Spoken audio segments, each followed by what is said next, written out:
ओम नमो भगवते वासुदेवाय नमः। आप सभी का दिन शुभ हो।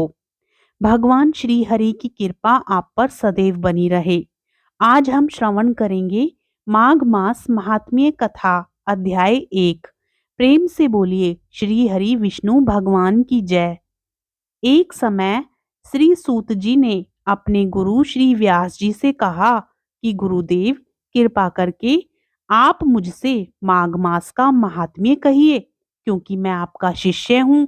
व्यास जी कहने लगे कि रघुवंश के राजा दिलीप एक समय यज्ञ के स्नान के पश्चात पैरों में जूते और सुंदर वस्त्र पहनकर शिकार की सामग्री से युक्त कवच और शोभायमान आभूषण पहने हुए अपने सिपाहियों से घिरे हुए जंगल में शिकार खेलने के लिए अपनी नगरी से बाहर निकले।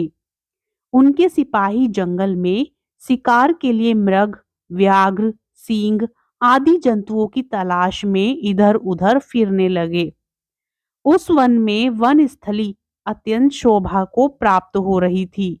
वन में कहीं वृक्षों पर मोर नाच रहे थे, कहीं कहीं मृगों के झुंड फिरते थे, कहीं गीदड़ अपना भयंकर शब्द कर रहे थे, कहीं गैंडों का समूह हाथियों के समान फिर रहा था, कहीं वृक्षों के कटोरों में बैठे हुए उल्लू अपना भयानक शब्द कर रहे थे, कहीं सींगों के पद चिन्हों के साथ घायल मृगों के रक्त से भूमि लाल हो रही थी, कहीं दूध से भरी थनों वाली सुंदर भैंसें फिर रही थी, कहीं पर सुगंधित पुष्प हरी हरी लताएं वन की शोभा को बढ़ा रही थी, कहीं बड़े बड़े अजगर और उनकी कैंचुलियां भी पड़ी हुई थी।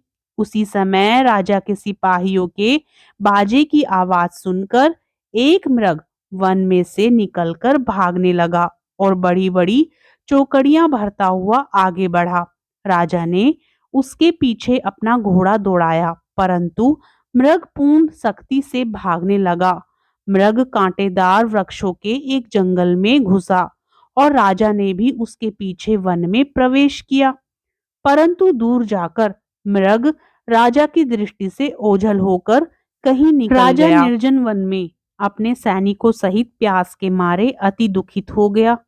दोपहर के समय अधिक मार्ग पर चलने से सैनिक थक गए और घोड़े रुक गए। कुछ थोड़ी देर बाद राजा ने एक बड़ा भारी सुंदर सरोवर देखा, जिसके किनारों पर घने वृक्ष थे। इसका जल सज्जनों के हृदय के समान पवित्र था। सरोवर का जल लहरों से बड़ा सुंदर लगता था। जल में अनेक प्रकार के जल जंतु, मछलियां आदि स्वच्छता से इधर उधर फिर रही थी। दुष्टों के समान निर्दयी चित्त वाले मगरमच्छ भी थे। किसी किसी जगह लोभी के घर के समान शिमाल भी पड़ी हुई थी। जैसे विपत्ति में पड़े हुए लोगों के दुखों को हरने वाले दानी पुरुष के समान यह सरोवर अपने जल से सबको सुखी करता था। जैसे मेघ चालक के दुख को हरता है। सरोवर को देखकर राजा की थकावट दूर हो गई। रात्रि को राजा ने वहीं विश्राम किया और सैनिक पहरा देने लगे, चारों तरफ फैल गए।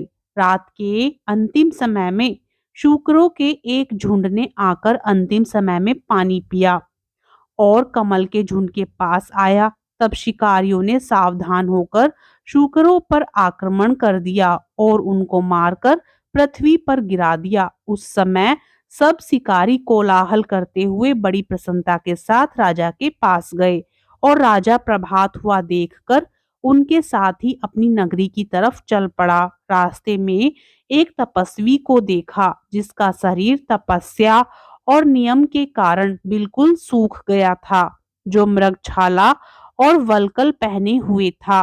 राजा ने ऐसे घोर तपस्वी को देखकर बड़े आश्चर्य से उसको प्रणाम किया और हाथ जोड़कर खड़ा हो गया। तपस्वी ने राजा को कहा कि हे राजन, इस पुण्य शुभ माघ में इस सरोवर को छोड़कर तुम यहाँ से क्यों जाने की इच्छा करते हो? तब राजा कहने लगा कि महात्मने, मैं तो माघ मास में स्नान के फल के बारे में कुछ भी नहीं जानता। कृपा करके आप विस्तार पूर्वक मुझको बतलाइए। आगे की कथा का वृतांत आप दूसरे अध्याय में सुनिएगा। आपको आज की कथा कैसी लगी हमें कमेंट करके जरूर बताइए और आगे की कथा श्रवण करने के लिए चैनल को सब्सक्राइब कीजिए। राधे राधे, जय श्री कृष्ण।